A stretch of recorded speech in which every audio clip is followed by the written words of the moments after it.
இப்போ தக்காளி சாதத்துக்கு தேவையான பொருட்கள் என்னென்னு பார்க்கலாமா. பெரிய வெங்காயம் 2 வெங்காயம் அரைச்சி வச்சுருக்கேன்ப்பா. இதில் வந்து இஞ்சி பூண்டு இருக்குப்பா, இஞ்சி பூண்டு நறுக்கி வச்சுருக்கேன். தக்காளி ஒரு 7-8 தக்காளி நறுக்கி வச்சுருக்கேன். சரிங்களா. தாளிக்கிறதுக்கு பாருங்கள், கருவேப்பிலை, மல்லித்தழை, புதினா, சோம்பு, சீரகம், இதில் வந்து கரம் மசாலா இருக்குப்பா. இது பட்டை, கிராம்பு, ஏலக்காய், அன்னாச்சி பூவு இதெல்லாம் தாளிக்கையில் போடுறதுக்கு எடுத்து வச்சுருக்கேன்ப்பா. இப்போ அடுப்பில் கடாயை வைக்கலாம். கடாயை வச்சிட்டோமாப்பா. இதில் நெய் நல்லா 2 ஸ்பூனு எண்ணெய் தேவையான அளவு. சரிங்களா. எண்ணெய் தேவையான அளவு வச்சுட்டோம். இது கடுகு உளுந்து வெடிக்கட்டும். கடுகு உளுந்து போட்டோமா. ஆப்பா சோம்பு, சீரகம் 2 ஸ்பூனு, சோம்பு 1/2 ஸ்பூன் போட்டிருக்கேன்ப்பா. பொரியவும். சரிங்களா. இதில் வந்து இலை, பட்டை, கிராம்பு, ஏலக்காய் போட்டோமா. அப்புறம் நாங்கள் மல்லித்தழை,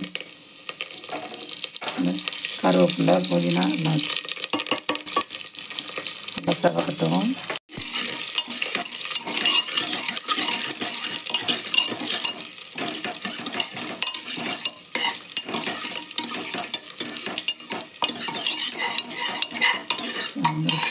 இதில்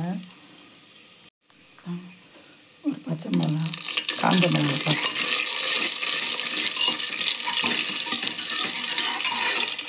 சரிங்களா. வெங்காயம்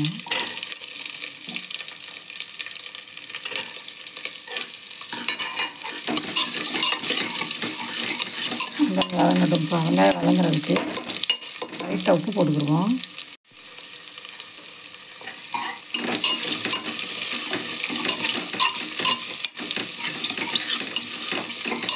இந்த செவக்க வதங்கணும்ப்பா.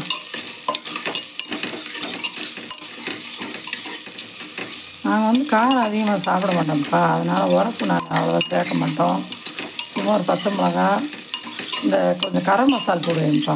அதனால் எங்களுக்கு உரப்பு அவ்வளோவா பிடிக்காது. அதை லிமிட்டாக போட்டுக்கிடுவோம். உங்களுக்கு தேவையான அளவு பச்சை மிளகா, வத்தல் இந்த மாதிரி போட்டுக்கோங்க. சரிங்களா. வெங்காயம் வதங்கி வச்சுக்கலாம். அப்புறம் இஞ்சி பூண்டு பொடி பொடியாக நறுக்கி வச்சுக்கேன்ப்பா. அதை போட்டு வதக்கிறோமா.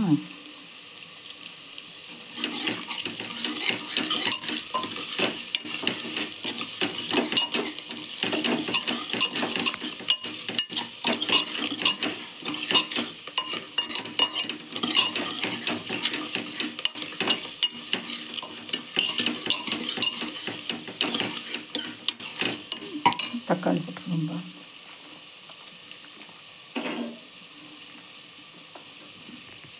தக்காளி போட்டுக்கிறோம்ப்பா. ஒரு 10 தக்காளி நறுக்கி வச்சுக்கேன்ப்பா. எங்களுக்கு அளவாக 2 டம்ளர் அரிசி, 2 டம்ளர் தண்ணி அரிசி போட்டிருக்கேன்ப்பா. அதுக்கு தகுந்த மாதிரி ஒரு சின்ன தக்காளி ஒரு 10 தக்காளி எடுத்து நறுக்கி வச்சுக்கேன். பெருசுனா ஒரு 7-8 போட்டுக்கோங்க. நல்லா வதங்கட்டும்.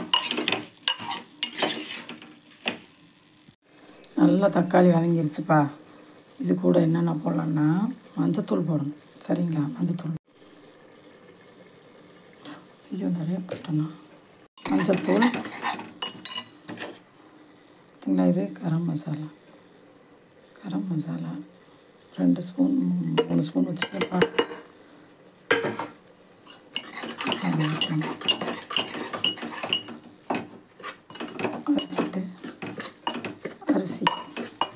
அரிசி நல்லா ஒரு 6 தடவை கழுவி வச்சுருக்கேன். பயிர்த்து அரிசியை போட்டுக்கிறோமா.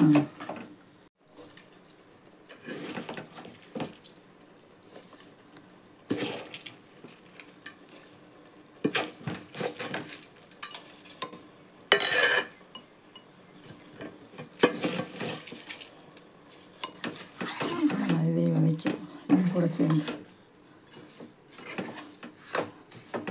வதக்கிட்டு இதுக்கு தேவையான அளவு உப்பு தண்ணி ஊற்றிக்கிடுவோம்.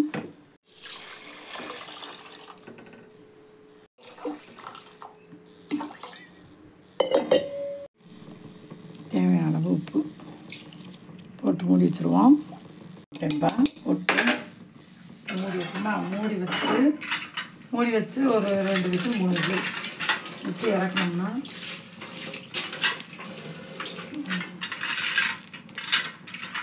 மூடி வச்சுருவோம். மூடி வச்சுட்டு ஒரு 2 விசில் வந்தோடனே இறக்கிடுவோம். தக்காளி சாதம் ரெடிப்பா.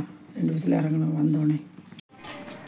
தக்காளி சாதம் ரெடி. இதை தக்காளி சாதம் சொல்லலாம், பிரியாணின்னு சொல்லலாம்ப்பா. இதே மாதிரி நீங்களும் செஞ்சு ட்ரை பண்ணி பாருங்கள். சப்ஸ்கிரைப் பண்ணுங்கள், லைக் பண்ணுங்கள், ஷேர் பண்ணுங்கள். நீங்கள் சப்ஸ்கிரைப் பண்ணாதே எனக்கு கொஞ்சம் செய்கிறதுக்கு ஒரு மோட்டிவேஷனாக இருக்கும்ப்பா. ஓகேப்பா, பாய்.